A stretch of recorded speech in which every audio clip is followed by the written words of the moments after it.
Hi friends, welcome back to Archana vlogs. Friends, ఈరోజు vlog ఏంటంటే ఈరోజు అయితే వాటర్ పైన అయితే పైనాపిల్ వేస్తున్నాము. ఎలా ఉందో చూసి కామెంట్ చేయండి. ఫస్ట్ అయితే ఒక ప్లేట్ తీసుకొని ప్లేట్లోకి అయితే వాటర్ అయితే యాడ్ చేసుకున్నాము. ప్లేట్లోకి వాటర్ యాడ్ చేసుకున్న తర్వాతకి ఇక్కడ మేమైతే బ్యాక్గ్రౌండ్ కలర్ కోసం అయితే బ్లాక్ కలర్ అయితే తీసుకొని నీట్గా బ్యాక్గ్రౌండ్ అయితే కంప్లీట్ చేసుకుంటున్నాము.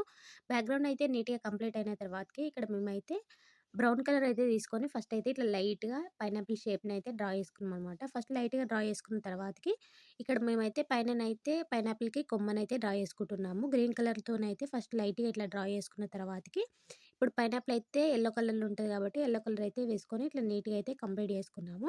కంప్లీట్ చేసుకున్న తర్వాతకి మళ్ళీ ఒకసారి బ్రౌన్‌తోనైతే నీట్‌గా పైనాపిల్‌కైతే డ్రా చేసుకున్నాము. డ్రా చేసుకున్న తర్వాతకి కొమ్మకైతే గ్రీన్ కలర్‌తోని మొత్తం ఫిల్ చేసుకొని, అలాగే బ్రౌన్ కలర్‌తోనైతే నీట్‌గా కొమ్మలకైతే డ్రా చేసుకుంటున్నామనమాట. వీడియోలో చూపిస్తున్న విధంగా ఇట్లా నీట్‌గా అయితే డ్రా చేసుకున్నాము. డ్రా చేసుకున్న తర్వాతకి పైనాపిల్ లోపటనైతే మనకైతే ఇట్లా గీతల్లాగా ఉంటాయి కదా! సో, మేమైతే ఇక్కడ బ్రౌన్ కలర్‌తోని అలానైతే గీసుకున్నామనమాట. సో, ఫైనల్‌గా అవుట్‌పుట్ అయితే ఎలా ఉందో కామెంట్ చేయండి.